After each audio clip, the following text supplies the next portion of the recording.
কেমন আছেন সবাই? আজকে চলে আসলাম আরেকটি নতুন রেসিপি গাজরের হালুয়া নিয়ে। এই হালুয়াটি তৈরি করাও যেমন সহজ এবং খেতেও তেমনই মজার। আজকে আমি আমাদের রেসিপির পুরো প্রক্রিয়াটি আপনাদের সামনে উপস্থাপন করব। প্রথমে আমরা বড় সাইজের দুটো গাজর নিব এবং গাজরগুলোর সামনে এবং পিছের সাইডটা কেটে নিব।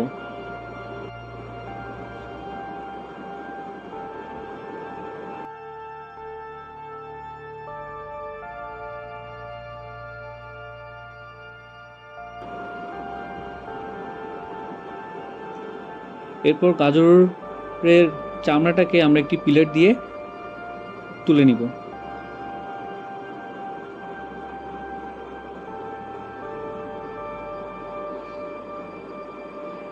এরপর গাজরকে আমরা ছোট ছোট সাইজে কাটবো।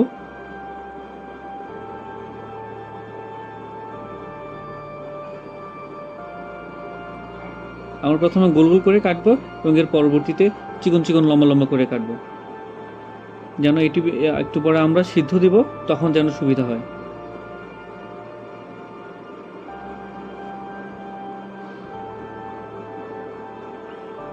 আমাদের কাটাকাটি শেষ। এবার একটি ফ্রাই প্যানে 1 চামচ ঘি নিয়ে নিব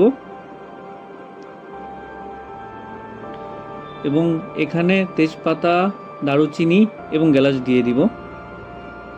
হালকা নেড়ে চেড়ে নিব।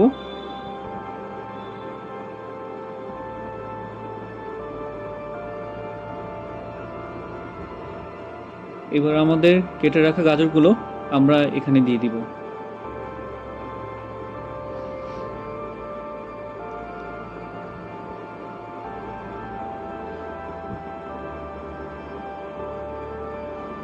এখন আমরা 2 টেবিল চামচ দুধ দিয়ে দিব।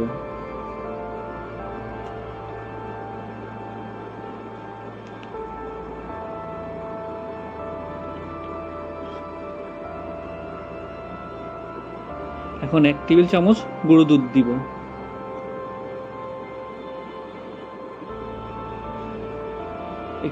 একটু নেড়ে চেড়ে নিব এবং দেখতে পাচ্ছি যে আমাদের গাজর থেকে কমলা রঙের রং বের হচ্ছে।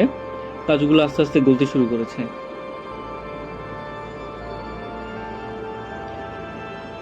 এখন আমরা 1/2 টেবিল চামচ চিনি দিব এখানে।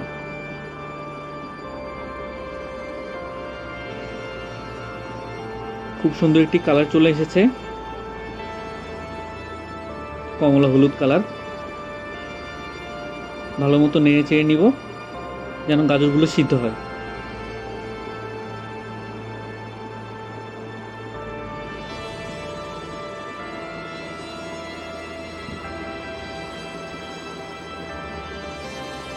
এখন আমরা ঢেকে দিব এবং ঢেকে দিয়ে আমরা 10 মিনিটের মতো অপেক্ষা করব।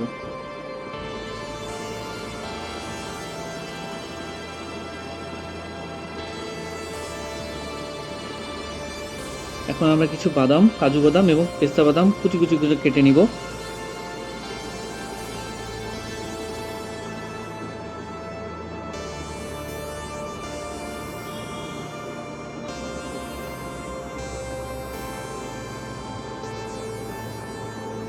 এদিকে আমাদের গাজর ফুটতে শুরু করেছে।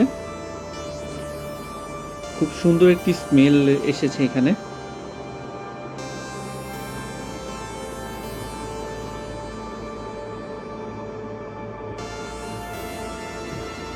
আমরা আমাদের গাজরটি ব্লেন্ড করে নিয়েছি, যা একদম পুরো মিশে গেছে।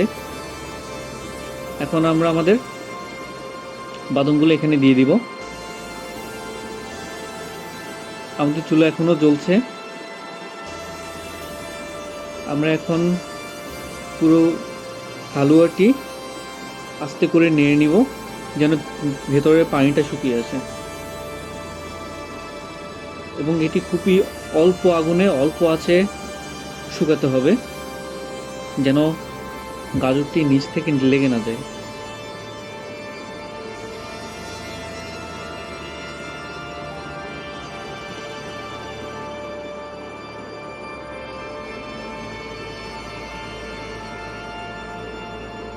এখন 1 চামচ ঘি দিয়ে দিব যেন স্মেলটা আর একটু বাড়ে।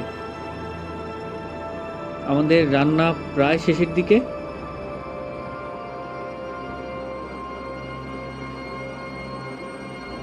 গাজরের পানি প্রায় শুকিয়ে এসেছে। আমাদের গাজরের হালুয়া বানানো শেষ, এখন পরিবেশনের জন্য রেডি।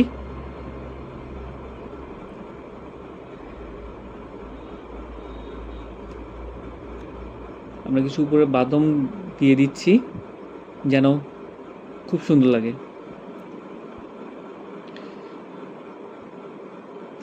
তো সবাই বাসায় গাজরের হালুয়া রান্না করে দেখবেন এবং আমাদের কমেন্টে জানাবেন কেমন লাগছে। পরবর্তীতে আবার দেখা হবে অন্য কোনো সময় নতুন কোনো বাংলা ফুড হেরিটেজে। সবাই ভালো থাকবেন, ধন্যবাদ।